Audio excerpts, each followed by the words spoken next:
Ce policier avait trouvé un bébé en pleurs, abandonné dans une poubelle. Horrifié par cette découverte, Marcus ne pouvait oublier ce moment. Des années plus tard, la vie le surprit encore, cette fois avec une récompense inattendue.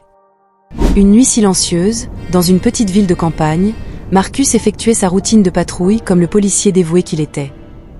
La ville, paisible, semblait plongée dans une sérénité endormie, permettant à Marcus d'admirer les paysages. Les lumières de la ville brillaient comme des étoiles, les maisons semblaient regorgées d'histoires à raconter.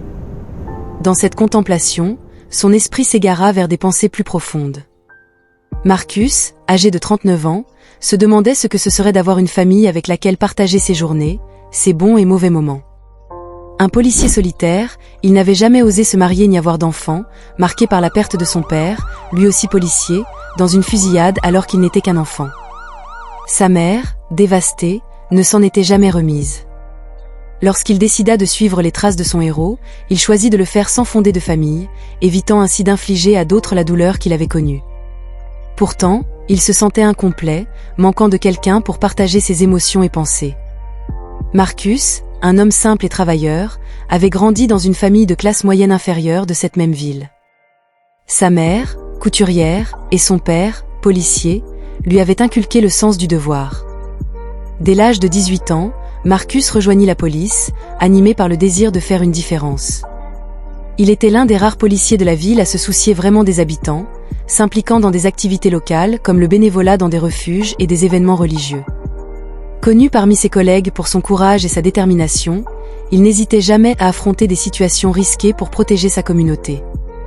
Un jour, il fut appelé à enquêter sur une vente de produits illicites dans un quartier dangereux. Au lieu d'attendre les renforts, il tenta de résoudre la situation seul.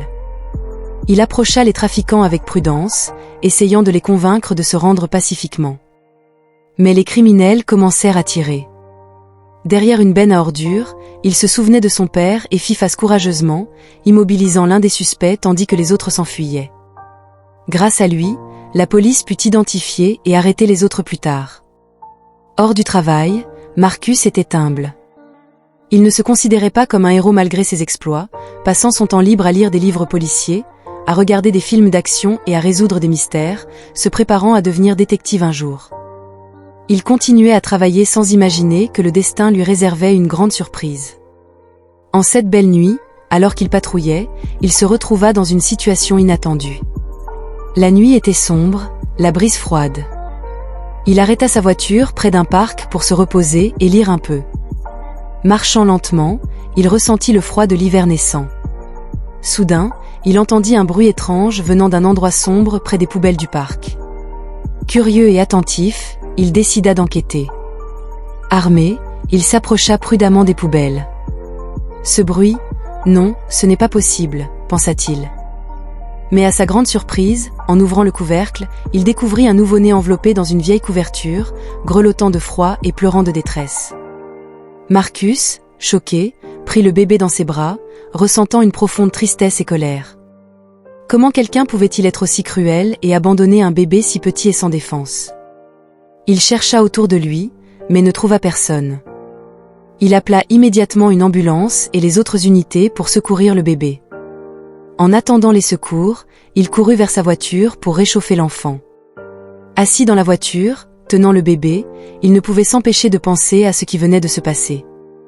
Ce moment marqua un tournant dans sa vie, un rappel de la fragilité de l'innocence et de la nécessité de la protéger. Marcus regarda ce petit bébé dans ses bras, ressentant une vague d'émotions puissantes et inexplicables envahir son cœur.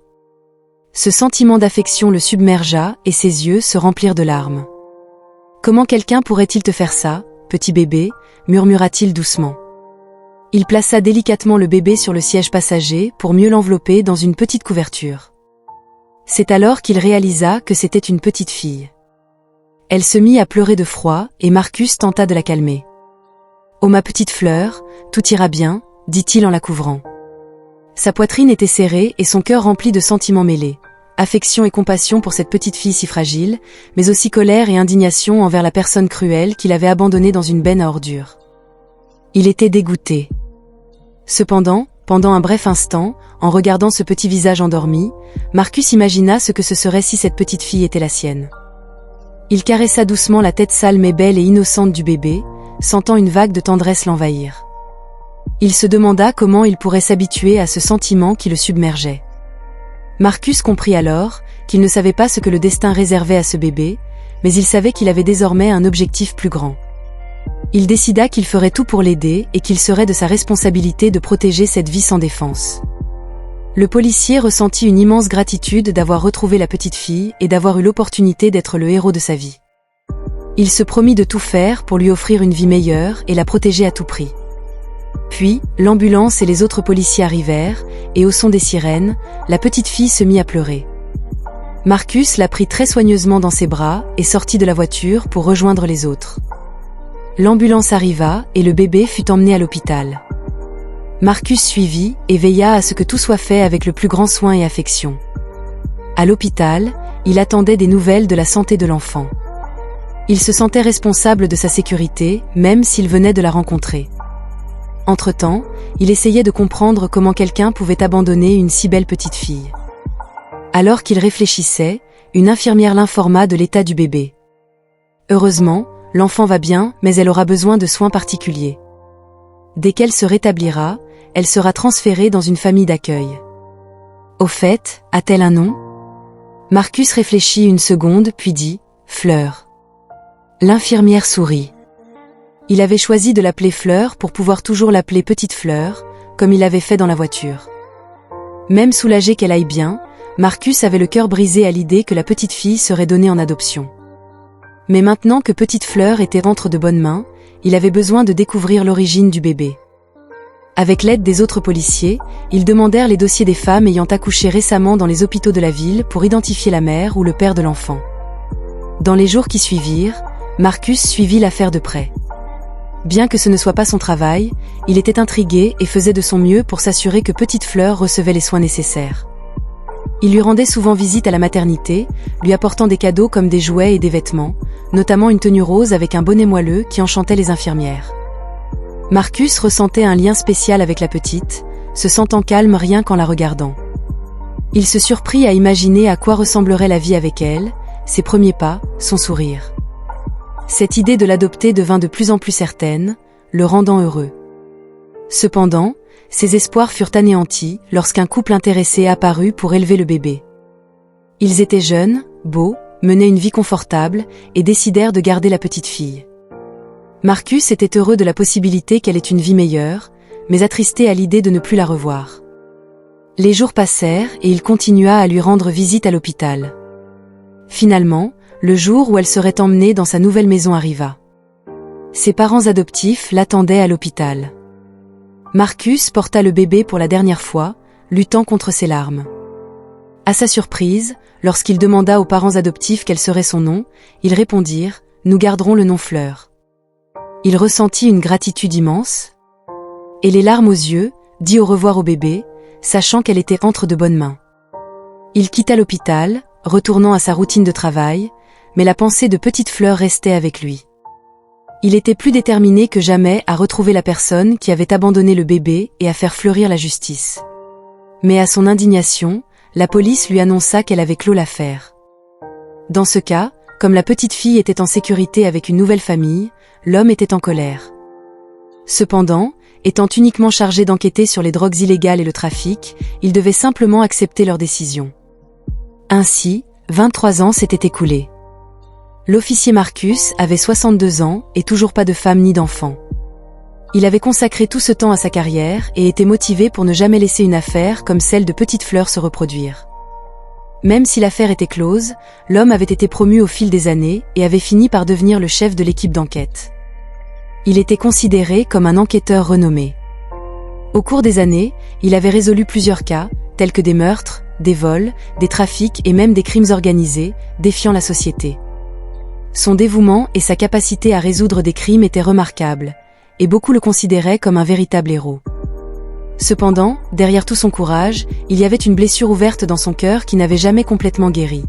Le souvenir du petit bébé abandonné dans une benne à ordures, qu'il avait brièvement envisagé d'adopter comme sa propre fille. Cette image hantait encore ses pensées, se demandant si Petite Fleur était en bonne santé et heureuse avec sa famille adoptive. Il se demandait souvent comment aurait été sa vie s'il l'avait adoptée.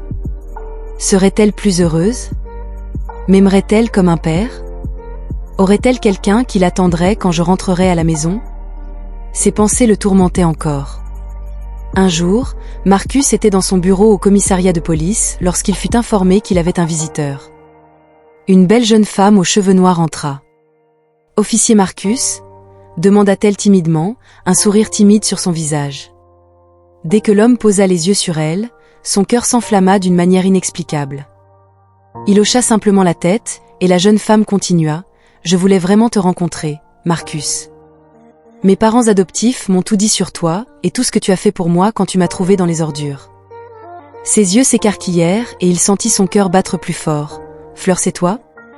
Waouh, je pensais que je ne te reverrais plus jamais, dit-il, la voix emplie d'émotion. Je n'ai jamais arrêté de penser à toi. » À ce moment-là, ses yeux se remplirent de larmes. Il était totalement bouleversé, son plus grand désir étant de serrer cette belle fille dans ses bras et de l'aimer comme sa propre fille. Mais il se retint, gardant son sang-froid. La jeune femme aussi était émue, les yeux brillants de larmes. « Et comment ta vie a-t-elle été, Marcus ?» demanda-t-elle, curieuse. La jeune femme expliqua qu'elle avait eu une vie formidable avec beaucoup d'amour et d'affection de la part de ses parents adoptifs. Cependant, tout avait changé lorsqu'ils étaient morts dans un accident de voiture récent, la laissant seule avec un grand héritage. Fleur se sentait perdue, ne sachant que faire de toute cette fortune, mais quelque chose en elle la ramenait toujours à l'homme qui l'avait sauvée des années auparavant.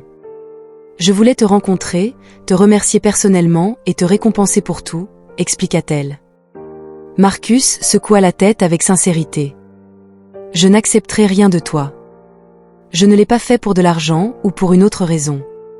Je t'ai sauvé parce que je suis policier, c'était mon devoir, déclara-t-il honnêtement. Il admit cependant qu'il avait toujours pensé à ce que cela aurait été s'il l'avait élevé. La jeune femme fut heureuse de cette révélation, et ils passèrent des heures à parler. Finalement, la jeune femme exprima le désir d'engager Marcus pour découvrir sa véritable histoire. Maintenant enquêteur à succès, il accepta immédiatement. Avec une équipe sélectionnée, ils commencèrent à enquêter sur le passé de la jeune femme. Ce ne fut pas facile après tant d'années, mais Marcus était déterminé à apporter la paix à cette jeune femme. Après 2 mois d'enquêtes intenses, les premiers indices commencèrent à apparaître. La police découvrit qu'une femme enceinte avait été enlevée dans une ville voisine quelques mois avant que Marcus ne trouve Fleur, dans les ordures. Les ravisseurs l'avèrent tenue captive en la prenant pour l'épouse d'un millionnaire. Lorsqu'ils réalisèrent leur erreur, ils l'avaient abandonnée près de la rivière, au bord de la mort, et avaient laissé le bébé dans une benne à ordures. Et un monsieur au grand cœur, Marcus, la trouva, puis les autorités la firent adopter à un couple qui décéda plusieurs années après. Une fois adulte, Fleur apprit l'enquête de Marcus et le retrouva pour discuter de toute l'histoire. Marcus et son équipe réussirent à localiser la mère biologique de Fleur, toujours en vie. L'émotion de leur première rencontre, après tant d'années, fut indescriptible pour l'enquêteur. C'était son véritable but dans la vie, sauver et aider les gens. Mais quelque chose d'inattendu se produisit. Marcus, désormais à la retraite, finit par se rapprocher de la mère biologique de Fleur, Ruth, âgée de 53 ans. Les deux tombèrent amoureux, et Marcus développa une relation presque paternelle avec la jeune femme. 2 ans plus tard, Marcus et Ruth se marièrent enfin. L'homme dévoué à servir et protéger les autres avait enfin trouvé un nouveau but dans sa vie. Être le père d'une fille merveilleuse, sa petite Fleur. Si vous avez aimé cette histoire, la prochaine vidéo qui apparaîtra sur votre écran vous émouvra également. N'oubliez pas de vous abonner à la chaîne, de mettre un pouce bleu et d'activer la cloche de notification pour ne manquer aucune de nos prochaines vidéos. À bientôt dans une prochaine histoire réconfortante.